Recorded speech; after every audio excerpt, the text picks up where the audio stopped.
Alexis Corbière. Bonjour Le Caroline. président naturellement parlait de la situation épidémiologique en France. Un mot pour commencer cette interview sur le vaccin AstraZeneca. La France a suspendu ce vaccin pour 24 heures, comme une douzaine d'autres pays en Europe. La France attend maintenant l'avis de l'Agence européenne du médicament. Vous dites quoi ce matin? C'était un principe de précaution nécessaire, c'est une décision politique, c'était la décision qu'il fallait prendre? Moi, je ne suis pas scientifique, je ne suis pas médecin, je fais confiance. Vous êtes patient, citoyen. Certes, donc je suis favorable au principe de précaution de manière générale. On n'est pas les premiers, la France d'ailleurs, et des pays déjà avaient pris des décisions. Bon, on aurait pu peut-être être un peu plus allant. Il faut vérifier, je ne sais pas ce qui a lieu. Ce que je pense, c'est qu'on doit tirer la conclusion qu'il faut élargir le vaccin, si je puis dire, le portefeuille des différents vaccins. Vous savez qu'il y a d'autres pays, dès qu'on prononce leur nom, ça fait polémique. Enfin, allez, quel que soit ce qu'on pense d'ailleurs des régimes politiques de ces pays. Mais là, on parle science, la Chine, la Russie, le Cuba. Aussi, utilisons-les. Et là, on a fait des choix, je dis l'Union européenne, qui, on voit bien, nous met en petite difficulté. Et de manière générale, là, je remets ma casquette d'élu de Seine-Saint-Denis. Moi, le problème que je vois, au-delà de cet aspect-là, c'est qu'il n'y a pas assez de vaccins. Alors, on va en parler de l'absence de vaccins. J'habite une ville...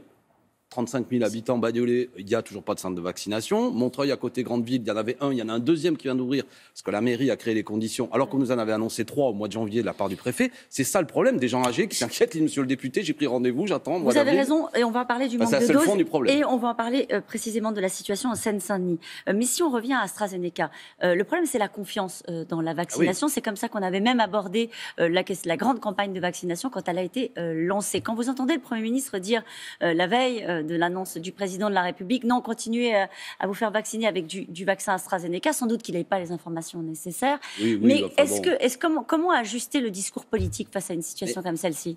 Moi, c'est une cacophonie qui continue. On peut comprendre que beaucoup de gens s'inquiètent. On montrait du doigt ces derniers jours des personnels hospitaliers en disant il y a une défiance vis-à-vis du vaccin. On peut comprendre si des gens aussi ont ce regard. Vous dites le Premier ministre, entre le ministre de la Santé et le Premier ministre, la veille quasiment de la décision du président, alors que dans certains pays, déjà, AstraZeneca avait été suspendu. Il dit non, il n'y a pas de problème.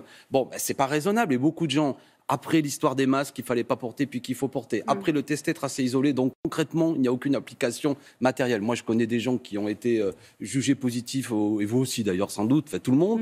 Qu'est-ce qu'on leur a proposé pour s'isoler? Rien, vous voyez ce que je veux dire? Alors qu'on pourrait réquisitionner des hôtels, on pourrait casser les chaînes de circulation du virus, tout ça n'a pas lieu. Si je vous proposais ce matin un vaccin AstraZeneca, vous accepteriez? Dans la mesure où on dit qu'on attend qu'une décision scientifique soit prise d'ici demain. Si on vous dit demain, allez, finalement, on peut y aller? Moi, je suis favorable à la vaccination. J'ai pas de débat là-dessus. Celui-là? Si on me dit à l'arrivée qu'il est scientifiquement... Moi, vous avez confiance dans les instances il vaut de mieux, contrôle parce que et la sinon, pharmacovigilance. Mais après, on peut considérer aussi, et j'entends le débat, je ne le trouve pas impertinent, qu'il y a plusieurs, y compris modes de vaccins, s'il y avait différents types de vaccins, ça pourrait être intéressant pour redonner une confiance. Justement, après, que les choses soient claires, moi, à l'âge que j'ai, par rapport à mon état de santé, qui pour l'instant a l'air d'être plutôt bon... Vous n'êtes pas prioritaire. Voilà, franchement, quand je vois les personnes âgées inquiètes, elles sont prioritaires. Est-ce que vous pensez, Alexis Corbière, que l'Europe doit assumer une politique de restriction de ses exportations de vaccins? On a appris dans le New York Times il y a quelques jours qu'il y avait des vaccins européens produits en Europe qui étaient exportés dans d'autres pays. Par exemple, l'Italie a décidé de suspendre des exportations vers l'Australie. Est-ce que ça, à un moment donné, il faut dire Europe d'abord? Non, mais est-ce qu'on pourrait en produire aussi, par exemple, en France, le pays qui a inventé le vaccin vous voyez ce que je veux dire? Moi, pardon, mais si on pourrait avoir une maîtrise, une souveraineté vaccinale vis-à-vis de ça. Et après, évidemment, il faut aussi aider les autres pays extra-européens à avoir des vaccins, que ce ne soit pas qu'une affaire de pays riches. Mais enfin, avant de se poser ce genre de questions, moi, je suis stupéfait que des instituts qui ont été la fierté de ce pays, je répète, l'Institut Pasteur, soient aujourd'hui, en raison de choix, de manque de financement public de la recherche, y compris que des groupes comme Sanofi ont préféré fermer des centres de recherche. 11 centres de recherche qui existaient il y a une quinzaine d'années, il n'y en a plus que 4, alors que les dividendes reversés aux actionnaires ont explosé en augmentation. C'est toujours de la politique, on y revient. Vous savez pourquoi on confine, Caroline Roux, vous le savez? C'est parce qu'il n'y a pas assez de lits aussi pour accueillir. On va reconfiner, d'ailleurs, Alexis Corbière. On va reconfiner, à votre avis? Vous êtes élu, je le rappelle, de Seine-Saint-Denis. Vous nous disiez on n'a pas suffisamment de vaccins. Mais vous savez, moi j'ai l'honneur de venir sur votre plateau, mais je n'ai aucune information. C'est ça le truc dingue. Je suis député, je n'ai aucune information. Vous les demandez ? Oui, le minimum quand même. Le Conseil de défense, c'est une instance, c'est une boîte noire où des gens, des militaires, quelques ministres se réunissent et on ne peut même pas discuter stratégie. Qu'est-ce que vous leur diriez si vous étiez à la table du Conseil de défense ? Vous leur diriez c'est un problème en Seine-Saint-Denis en ce moment, on n'a plus de place en réa.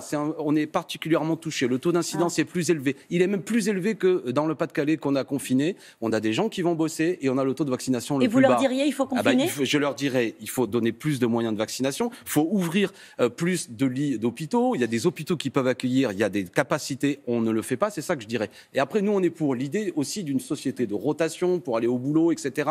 Parce que si le moyen, c'est pendant des mois, on reste fermé, alors je dis ça dans un moment peut-être un peu particulier, ma critique, elle est plus générale. Il faut imaginer une société, parce que là, on fête l'anniversaire maintenant du premier confinement.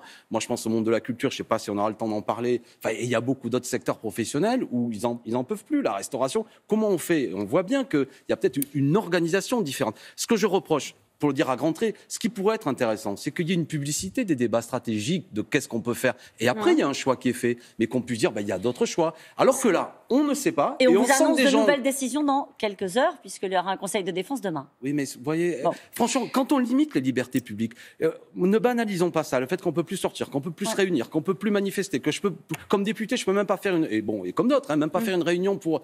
Tout ça, c'est important. Au moins, il faut qu'il y ait un consentement à ce genre de décision. Vous dites qu'un an après, ça peut plus se passer de cette manière-là, avec une annonce qui interviendra peut-être dans quelques heures d'une fermeture et d'une restriction. C'est la monarchie présidentielle. Parfois, vous trouviez la formule un peu rude, au sens, c'est-à-dire, on attend l'oracle présidentiel. Qu'est-ce qu'il va annoncer ? Enfin, on n'est pardon de l'expression triviale, mais on n'est pas des enfants.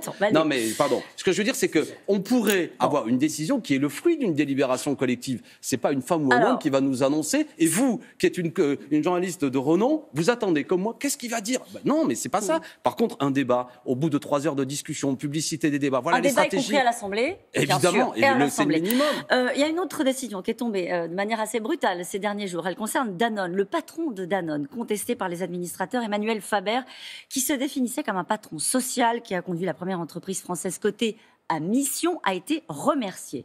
La rentabilité du groupe n'était pas suffisante. C'est toujours donc la loi du marché qui gagne à la fin.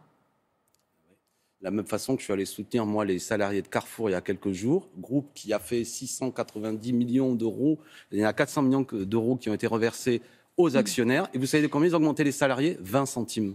D'accord ? Donc on est aujourd'hui dans un monde, pour ce qui est de Danone, où là je parle de Carrefour parce qu'on doit aller vite, mais il y a y compris des gens qui font des profits en cette période de crise, et il y a une redistribution de richesse qui est très faible. Oui, mais est-ce qu'on peut concilier la loi du marché et les ambitions vertueuses ? C'est ça que raconte cette histoire-là. Il y avait une ambition environnementale, sociale, portée par... Oui, mais je ne vais pas défendre M. Faber et s'appelait, qui manifestement en interne, parce que je n'y connais pas grand-chose, et ce que je lis je connais pas grand-chose. Ce que nous dit la presse aussi, c'est qu'il avait un management assez isolé, où c'était pas très collectif. Quoi qu'il en soit, effectivement, on lui a demandé de cracher du bénéfice, il n'a pas donné ça, et tout son discours social qu'il avait a l'air d'être mis de côté. Une dernière information, le Parti communiste qui avait soutenu la candidature de Jean-Luc Mélenchon en 2012, en 2017, cette fois-ci, le Parti communiste ira sous ses couleurs à la présidentielle. Vous regrettez, vous n'avez pas réussi à séduire les communistes ? On verra, ils en débattent, c'est pas totalement décidé, c'est pas ça qui est dit. Les militants auront la parole, on verra. Moi, je pense qu'il faut... Non, mais si, c'est eux qui décident, c'est un parti démocratique.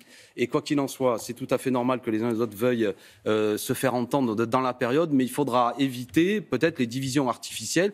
Moi, je ne suis pas pour les unions superficielles, mais il faut parler programme. Mélenchon a un programme à l'heure actuelle. Le site Nous sommes pour, j'invite à le consulter, le montre. On a sorti des revues. Venez discuter de ça. Et si on est d'accord sur le fond, ce serait absurde d'avoir des candidats différents. Voilà. Et après, on n'a pas le temps de développer sur cette présidentielle qui vient, mais on peut l'emporter. Et le duo Macron-Le Pen, c'est pas une fatalité. Il y a des milieux populaires à mobiliser qui veulent qu'on leur dise des choses. Il y a des régionales actuellement qui démontrent qu'on peut se rassembler. Nous, les Insoumis, on a fait les signes, notamment dans les Hauts-de-France, qu'on peut y arriver. On va soutenir sans doute Sébastien Jumel aussi, vous voyez, qui est un communiste dans une autre région. On démontre qu'on est utile à ça. C'est dit. Merci Alexis Corbière. Merci, bon courage. C'est à vous, non ? Merci à tous les deux. Passez une bonne journée.